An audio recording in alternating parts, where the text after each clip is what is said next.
ኮንዶም ስጠኝ እስቲ በዛውም 2 ሲጋራ ጨምርበት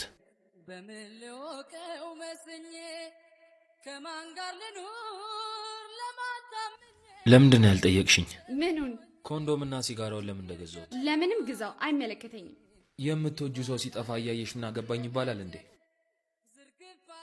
የምትወጁ ሰው አው ምናልባት አሁን ላይ ላትወጂኝ ይችላልሽ ድሮ ግን በጣም እንደምትወጂኝ አቅ ነበር ምናልባት ያንስ ታረገው ባይ ዝም ላል ይችላል አሁን አይመለከተኝም ነው እኔ ስላልኩ አው እንዴት በኔ የሚጨክን አንጀት አገኘሽ ከተጨከነኩ በራስም ይጨከናል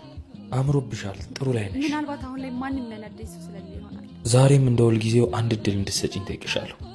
ጅብ ከሄደ ውሻ ጮኸ ነው የሚባለው ጅቡ የመስማት ፍላጎት ካለው ምናልባት የውሻውን ድምጽ መስማት ይችል ይሆናል ፍላጎት ከሌለውስ ተረት ብቻውን ይቀራል በጅቡ ሐሳብ ተስማምቻለሁ ካላስቸገርኩ ራቅ ብለ መጮህ ትችላለህ ሁሌም እጮሃለሁ ፍላጎት ያለሽ ቀን ግን መስማት ትችያለሽ ጠንካራ ሴት ነኝ ወደፊት እንጂ ወደ ኋላ ማየት አልችልም